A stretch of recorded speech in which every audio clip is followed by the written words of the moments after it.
Hello student. मैं अभिषेक रंजन आप सभी का स्वागत करता हूं। आज का हमारा विषय है संदेश लेखन।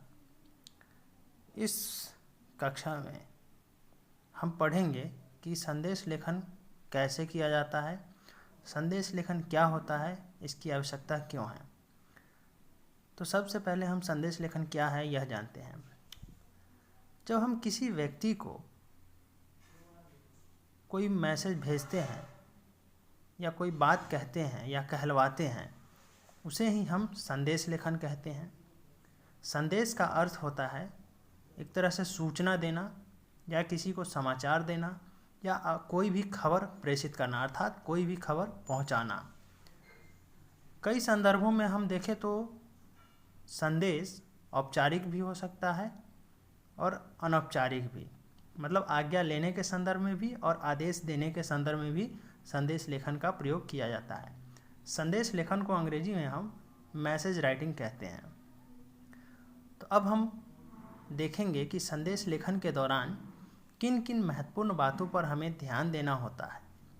तो सर्वप्रथम हम पहला बिंदु है, संदेश का प्रारूप सटीक होना चाहिए। मतलब जो हम संदेश लिख रहे हैं या जिसे हम संदेश भेजना है तो वो एकदम टू द पॉइंट, मतलब सटीक होना चाहिए, उसमें इधर उधर की कोई भी बातें नहीं होनी चाहिए।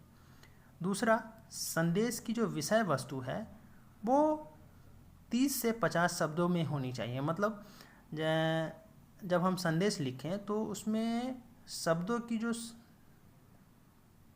संख्या है वो सीमित होनी चाहिए। यह नहीं कि हम निबंध लेखन की तरह या अनुच्छेद लेखन की तरह संदेश लेखन लिखने बैठ जाएं।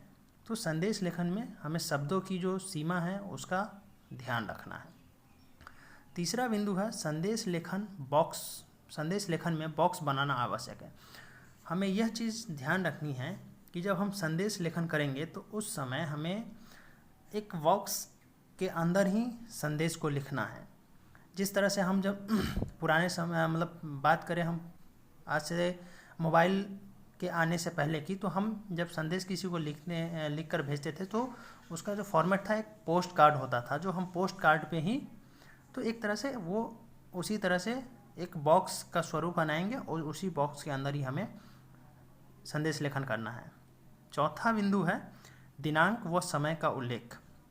तो जब हम संदेश लेखन करेंगे तो उसमें दिनांक और समय बहुत महत्वपूर्ण होगा कि हम किस तिथि को, किस दिनांक को वह मैसेज लिख रहे हैं और किस समय हम लिख रहे हैं, यह भी बताना हमारे लिए बहुत ही महत्वपूर्ण और आवश्यक होगा। इसके बाद पांचवा बिंदु है संबोधन का उपयोग करना। अब हम जिस व्यक्ति के लिए संदेश लिख रहे हैं, अब मान लीजिए अगर हम अपने किसी मित्र को लिख रहे हैं तो वहाँ प्रिय और उस मित्र का नाम, जैसे प्रिय, अब हमारा कोई दोस्त है उसका नाम हमारा मान लो कि राजू है, तो हम वहाँ पे लिखेंगे प्रिय मित्र राजू या प्रिय राजू। तो इस तरह से हम संबोधन करेंगे। उसके बाद लिखने वाले का नाम उल्लेख होना चाहिए। अब जो व्यक्ति लिख रहा है, अब मान लीजिए कि राजू को लिखा गया और लिखने वाला व्यक्ति श्याम है, तो श्याम का भी नाम लिखा जाएगा, लेकिन श्याम का नाम संदेश लिखने के सबसे अंत में आएगा। किंतु एक चीज़ हमें अवश्य ध्यान रखनी है कि जब हम परीक्षा में संदेश लेखन कर रहे हो तो उस दौरान हमें अपने वास्तविक नाम की जगह पर कोई काल्पनिक नाम, जैसे क ख ग या अ ब स, इस तरह का नाम का उपयोग करेंगे। उसके बाद है सातवां बिंदु, इस संदेश एक ही अनुच्छेद हो। मतलब कि जब हम संदेश लेखन करने चलें तो उसमें हमें यह ध्यान रखना है कि उसमें जो पैराग्राफ हो, जो अनुच्छेद हो पैराग्राफ, वह एक ही हो। यह नहीं कि हम कई पैराग्राफ कई अनुच्छेद में संदेश लेखन कर रहे हैं, बस 3 से 4 पंक्तियों का एक अनुच्छेद हो, यह ध्यान रखना है। उसके बाद 8वां बिंदु है अनौपचारिकता तथा औपचारिक संदेश के विषय पर निर्भर करता हो। अब जैसे जब हम संदेश लिखने चले तो उसकी जो अनौपचारिकता और औपचारिकता, वो उसके विषय वस्तु पे निर्भर होना चाहिए कि जब हम किसी के पास लिखने चल रहे हैं, अब मान लीजिए हम दोस्त को लिखने चल रहे हैं, तो वो उसका विषय अनौपचारिक होगा, क्योंकि वह हमारा व्यक्तिगत संदेश लेखन होगा, तो हमें उसमें अनौपचारिक रूप से हम उसको लिख सकते हैं। किंतु जब हम किसी बड़े व्यक्ति को लिखने चल रहे हैं, या किसी अधिकारी को, या किसी अपने शिक्षक को, या किसी बड़े व्यक्ति को, तो वहाँ पर औपचारिक संदेश होगा, और उसमें हमें कुछ महत्वपूर्ण बातों का, जिसमें आदरणीय, शब्द सूचक जैसे शब्दों का इस्तेमाल हमारे लिए महत्वपूर्ण होगा।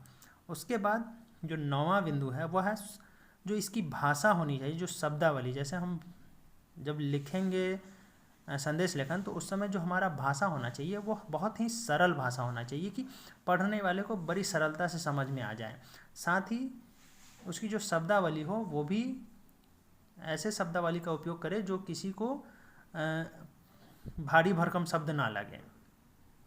इसके बाद जो संदेश हो वो संक्षिप्त होना चाहिए, मतलब संदेश बड़ा नहीं होना चाहिए, बहुत छोटा, जैसे 3 से 4 पंक्तियों का संदेश होना चाहिए। जैसा कि अनुच्छेद लेखन में हम कहते हैं 4 से 5 पंक्तियों का अनुच्छेद लेखन है, तो उससे भी थोड़ा सा छोटा होना चाहिए यह संदेश लेखन। इसके बाद हमें जो 11वां बिंदु है उस पर ध्यान रखना है कि हम जब संदेश लेखन करें, तो संदेश लेखन में मुहावरे आदि जैसे लोकोक्ति, इन जैसे वाक्यों का प्रयोग ना करें, क्योंकि यह संदेश लेखन को बड़ा कर सकता है और उसको विस्तृत रूप प्रदान करेगा, और उसमें जो संदेश लेखन की जो नियम है उसके इतर जाकर वो संदेश लेखन को संदेश लेखन की जो गरिमा है उसको खराब करेगी। इसके बाद सबसे महत्वपूर्ण बिंदु है कि जो हम संदेश लेखन करेंगे तो उसमें क्या है कि सृजनात्मकता होना चाहिए। मतलब कि जैसा कि हम नाम से स्पष्ट है संदेश लेखन, और जैसे पुराने समय में हम जानते हैं कि पोस्ट कार्ड पे संदेश लेखन किया जाता था, तो पोस्ट कार्ड को हम सजाते थे और कलाकारी जिस तरह से करते थे, तो ये चीज़ें, लेकिन यह हमें ध्यान रखना है कि सृजनात्मकता का महत्व है, किंतु उसमें विषय जिस विषय पे हम बात करने जा रहे हैं, जिस संदर्भ में हम संदेश देने जा रहे हैं, अगर बधाई है या उपलब्धि है, तो वो चीज़ें ज़रूर होनी चाहिए। यह नहीं कि हम सृजनात्मकता के चक्कर में, मतलब उसमें कलाकारी करने के चक्कर में हम जो मुख्य विषय है उससे हम बाहर चले जाएं, और जो बातें हमें, जो संदेश देना है वो हम न दें। तो ये सारी चीज़ें हमें ध्यान रखनी है। इसके बाद हम आते हैं कि संदेश लेखन का जो प्रारूप है, अर्थात कि फॉर्मेट कैसा होना चाहिए। तो आपके मोबाइल स्क्रीन पर 2 फॉर्मेट दिख रहा है, एक औपचारिक संदेश लेखन का है और दूसरा अनौपचारिक संदेश लेखन का है। तो औपचारिक संदेश लेखन में हमें ध्यान रखना है कि जब हम संदेश लेखन करेंगे, तो जिस तरह से मैंने ये बॉक्स बनाया है और बॉक्स के अंदर जिस तरह से मैंने लिखा है, तो सबसे पहले जो हम संदेश लिखने जा रहे हैं उसका जिक्र होगा। मान लो जहाँ पे मैंने संदेश लिखा हुआ है, वहाँ पे अगर हमें गणतंत्र दिवस से संबंधित संदेश है, तो वहाँ पे लिखेंगे गणतंत्र दिवस संदेश, या सीधे संदेश भी लिखा रहे तो भी कोई बड़ी बात नहीं है, ज़्यादा वो तनाव वाली बात नहीं है इसमें। उसके बाद उसमें दिनांक, जहाँ पे लिखा हुआ वहाँ पे हम दिनांक लिखेंगे। उसके बगल में समय निर्धारित, समय का जो बॉक्स दिया गया है वहाँ पे समय लिखेंगे, जिस समय हम संदेश लिख रहे हैं उस समय का मतलब वो लिखेंगे। उसके बाद संबोधन, अब जैसे अगर प्रिय, यहाँ औपचारिक संदेश हम लिख रहे हैं, तो औपचारिक में हम अगर अपने अध्यापक को लिखेंगे तो यहाँ पे लिख देंगे संबोधन की जगह पे आदरणीय अध्यापक।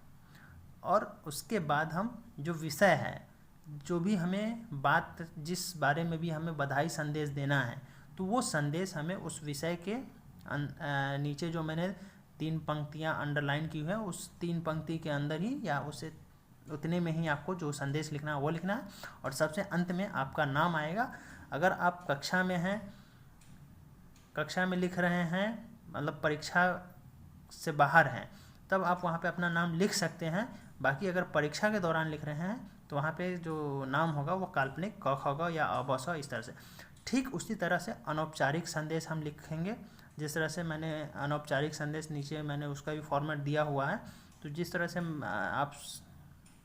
आपने औपचारिक संदेश लिखा है, ठीक उसी तरह से अनौपचारिक, बस इसमें थोड़ा सा है कि जो संबोधन है वहाँ पे बदलाव हो जाएगा कि वहाँ जो अनौपचारिक औपचारिक में जिस तरह से हमने आदरणीय का शब्द का प्रयोग किया था, यहाँ पे अगर हम मित्र को लिख रहे हैं तो प्रिय मित्र, या फिर अगर अपने छोटे भाई को तो जो भी लिख रहे हैं तो प्रिय भाई, तो प्रिय और जो भाई का नाम है उसका जिक्र होगा। इस तरह से हम संदेश लेखन करेंगे।